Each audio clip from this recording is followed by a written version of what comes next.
va, paukščiam. Ir pasirodo, jis yra ir mirtinas ir žmonėm. Ir turi dar savybę, jeigu jis pateko į organizmą, jo išskiriami yra toksinai, iš tikrųjų jie organizme kaupiasi. Ir va, šitą grybelį aš čia prisimenu dėl to, kad tai yra iš tikrųjų, tai yra sandėliavimo problemų pasiekmė dažnai būna, nes labai mėgsta šilumą, tamsą ir riebalinę terpę. Ir va čia, jeigu riešutai būna, pavyzdžiui, kartus riešutai, tai yra, jeigu nuperkat senesnius riešutus karčius, tai yra nemaža tikimybė, kad jūs turit va šitą va gyvį ant šitų riešutų. Beje, tarp kitko dar ir sukelia vėžį. Kaupiasi toksinai ir dar sukelia vėžį. Tai yra, jeigu jūs nusipirkot riešutus, jie yra kartus, tai meskit geriau. Geriau meskit. Nu, arba kaitinkit 320 laipsnių temperatūros, ten tada viskas žūsta. Taip, na, Monsanto. Nu, aš taip jau garsiai pavadinau, blogio vardas Monsanto. Taip. Čia yra būtent citata, yra vieno iš Monsanto vadovų, tai yra visa šeima, tai yra Monsanto valdytojai. Na, vėlgi, kalbant apie Monsanto, šita schema iš tikrųjų nėra pilna. Tai yra gerokai daugiau kompanijų, vien sėklų platintojų Monsanto yra nusipirkus per 50 kompanijų, nes jie yra dabar GMO produktų, tai yra GMO augalų yra kūrėjai ir jie pradėjo jau supirkinėti sėklų kompanijas.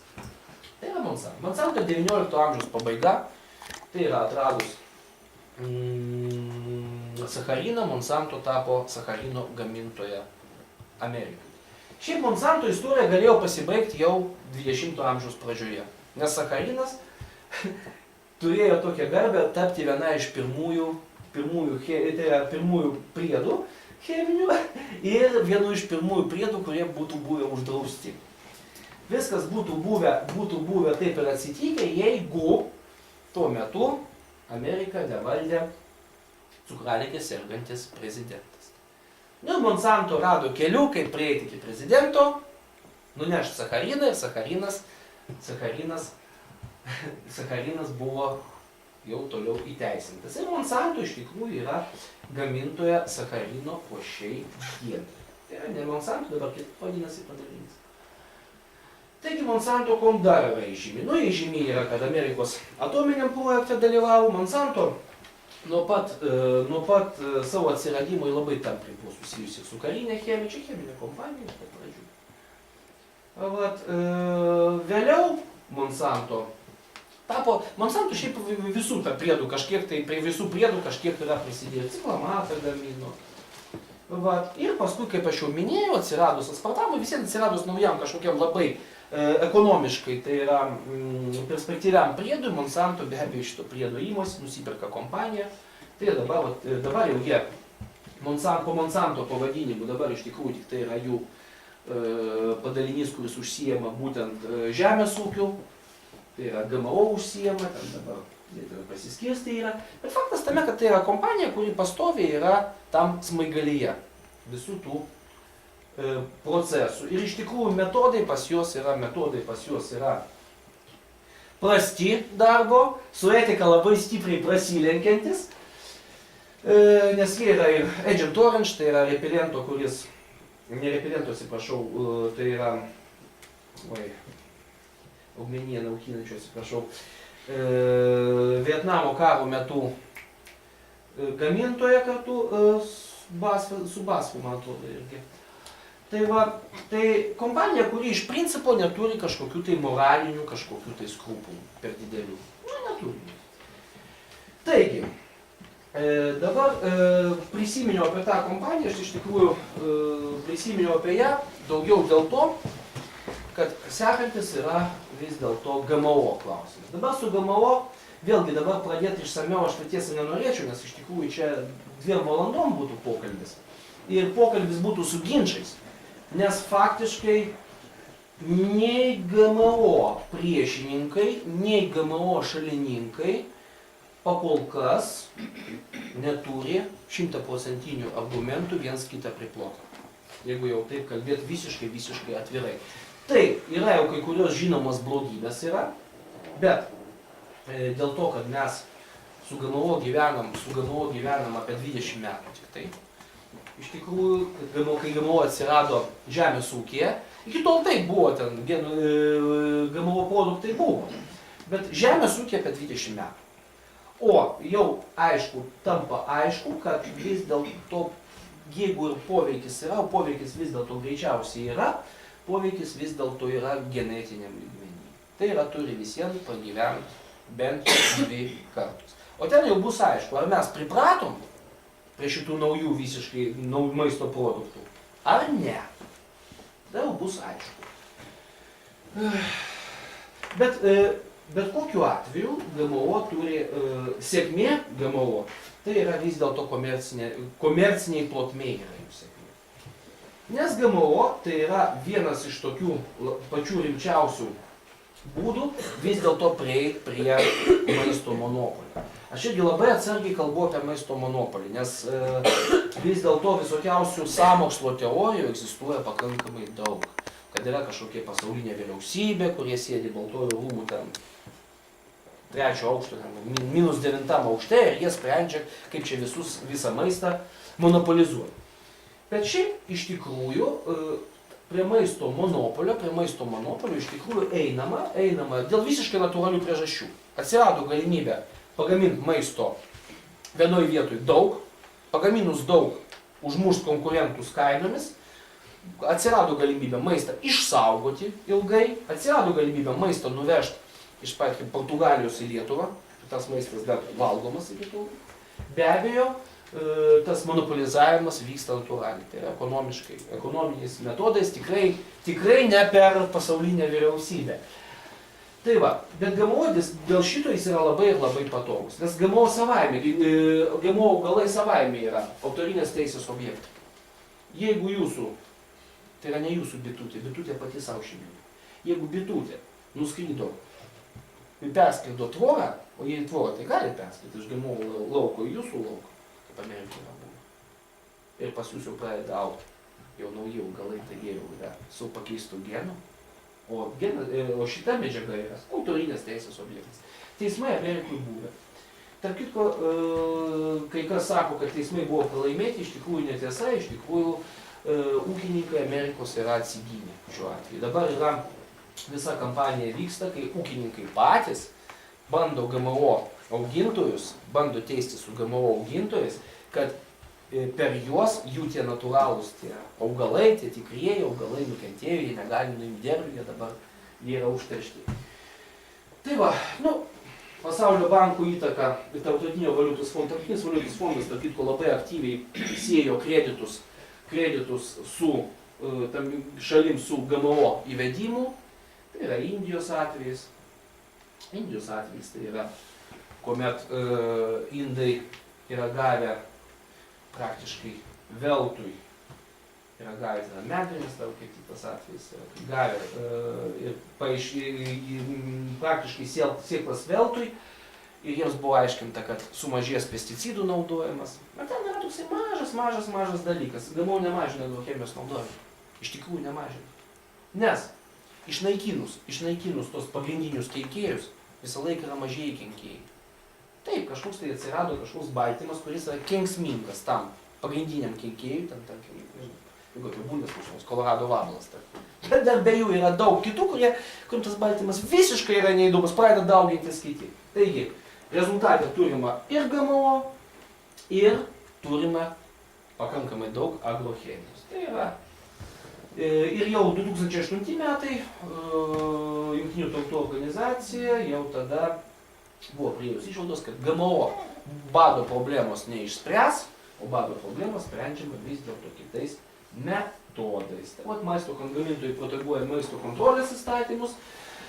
Dėl maisto kontrolės įstatymų, tai čia yra pavyzdys Jungtinių Amerikos valstijų atvejis, kai yra tas Buckley Garden Bill vadinamas, 508, kaip jis įstatymas vadinasi, tai yra labai stipriai buvo apribotos galimybės tai yra pardavinėti nepramoninį maistą.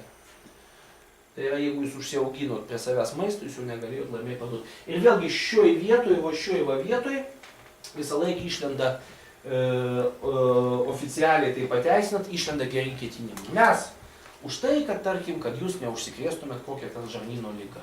Todėl mes ir draudžiam. Va. Taip. Nu ir tada jau...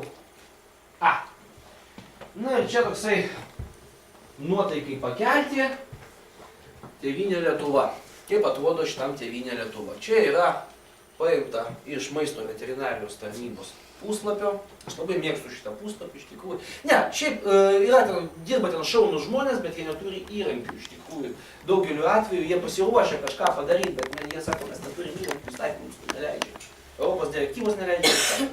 Ir va čia kaip tik po to straipsnio apie daržovės, kuris labai paplyto, maisto veterinarijos tarnyba atliko patikrinimą. Aš dabar pabandysiu perskaityti, ką jie ten rado.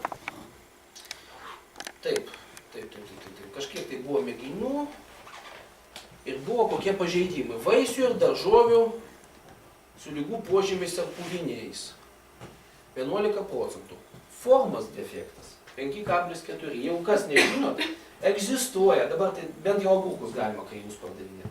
Dar buvo laikas, kai gal per Europos Sąjungos direktyvą negalima buvo pardavinėti kreivų agurkų. Jeigu agurkas kreivas, viskas, jis netinkamas prekybai. Dar yra uogom, vynuogėm yra dar standartai. Jeigu kreiva, šleiva, gerbėmieji, yra netinkama prekybai. Taigi, su formos defektais, 5,4. Ko gero jūs visi sutiksit, kad maisto saugai kreivumas įtakos neturi. Taip, fiziologiniais trūkumais netitiko savybių pagal rūšį. Nu, pirkėjo apgaudinėjimas gerai, 3,7. Kai kurios daržovės buvo parduodamos nešvarios su šiukšlėmis žemėtos. Nu, bulviai gal natūralu, nu gal irgi. Nežinom, kiek čia yra svarbu. Bet pats faktas yra tame. Faktas yra tame, kad maisto veterinarijos tarnyba, aš jau visam aš dabar sakau, aš dabar neskaitysiu visų, maisto veterinarijos tarnyba buvo patikrina. Rado kreivų, rado šleivų, bet daugiau iš tikrųjų nieko ir pagrindė ir neieškojau. Yra toks dalykas, lygiai taip pat, kaip maisto veterinarijos tarnyba ateina į bet kokią kavinę, pirmas yra dalykas, pažiūrėti, ar prie kriauklės yra pakabinta maisto, tai yra rankų plovimo instrukcija. Čia yra dalykas, kuris kiekvienoje kavinėje turi kabėti priešais kriauklę. Kad ranką reikia paimti, į dešinę kairę ranką įpilti muilo, užtepti ant dešinės ir taip toliau. Kas nemokat, galite paskaityti kavinėse instrukciją. Gerai, Darius jau man rodo, kad aš šiandien įsibėgėčiau. Laikas prie klausimų. Taip, laikas prie klausimų, o aš dar noriu parodyti vis dėlto, aš sakiau, dar nutaikingas porą fotų. Nutaikingas foto aš vis dėlto noriu parodyti. Jūs kol kas galvokit klausimus. Tuoj.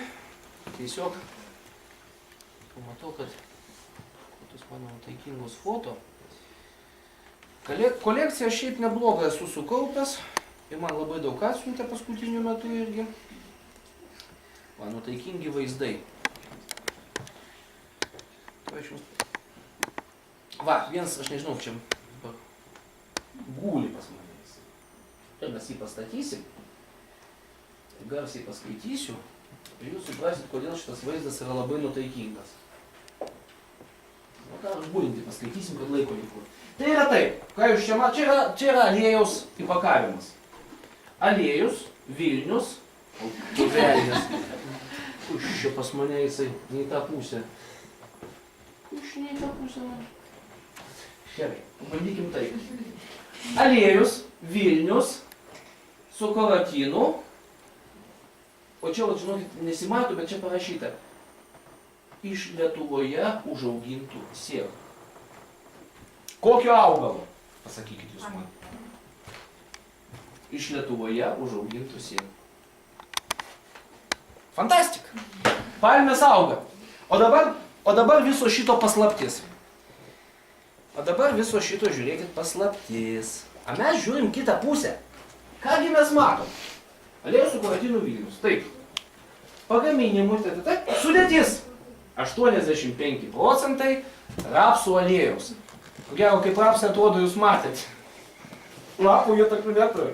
Nu, tiesa, 15% raudonasis palmių aliejus. Čia tokios mažos smulkmenėlės yra, kurios vartotojui šiaip kartais kainuoja tą pasirinkimą. Dar vienas iš nutaikingų vaizdelių. Nėra atminties. Palmių, taip. Liko 4 nulis. Taip, dar jums parodysiu labai irgi greitai irgi vieną nutaikingą vaizdelį. Oi, va, kur aš sakiau, produktas naujas atsirado. Kefyro produktas šaltibarščiam. Tai mes jį atidarysim. Jau kefyro nereikia. Dabar va čionais. Riebumas 7%. Riebumas 7%, iš kurių 3,6 yra pieno riebalai, 3,4 yra augaliniai riebalai. 0,2 skirtumas. Iš tikrųjų, dar ne 0,2, tai čia būtų augalinių riebalų produktas šaltibarščiai. Nu ir dar vienas iš tokių vaizdelių, va šitas, bet matyt neišeis perskaityti. Nu jeigu, aš žinokit, čia aišku ne iš maisto srities, čia yra plovyklis. Pabandysiu aš jau čia perskaityti. Yra taip, sudėtis. Plovimo priemonė su vitaminais, puikiai plauna indus bei apsaugo rankų odą nuo išdžiovimo. Idealiai tinka ir rankom plauti, nes sudėtyje esantis vitaminai palaiko drėgmės pusiausvyrą ir stabdo odos senėjimą.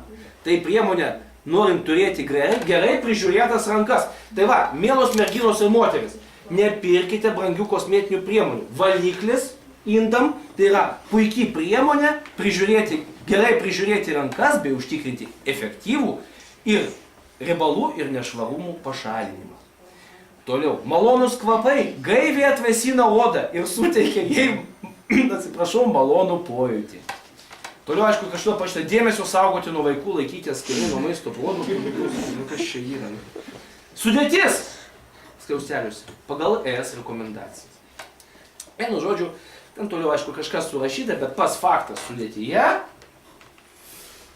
Nu, tokio aprašo, žinokit, aš nebuvau niekur sutikęs. Čia yra bent jau pastarųjų pusės metų mano visų tų vojažų į parduotuvę, tai yra iš tikrųjų rekordinis aprašas. Nu ir dar vienas toksai labai mažas pastebėjimas, tai yra labai gražus pakelis, šitą ko gero, žinot, Timber. Čia yra apelsinų, smulkiai parašyta, ir šitų persikų gėrimas. O čia žinot, čia persikas įbukas, didelis. Ja? Vis dėlto siūlyti skaityti reikia. Beje, yra nustatyta, ta prasme, statistiškai buvo atliktas tyrimas, žmonės, kurie skaito siūlyti, perka 5% mažiau. Ne veltui. Baikit, nu kaip nebnė. Valgyti tai reikia. O dabar, dėl ko tai įvyksta? O tarkim, pamatėm persikų, jo yra apelsinų gėrimas. Taip? Skaitom sudėtį. Sudėtis. Vanduo. Savaime aišku. Apelsinų 19%. Persikų. Žinot kiek? 1. Tai yra 100 apelsinų, 1 persikas, suraskit persiką apelsinų krūvoj. Tai va, tai iš principo, čia aišku yra, sakau, čia pas mane yra labai tokių dar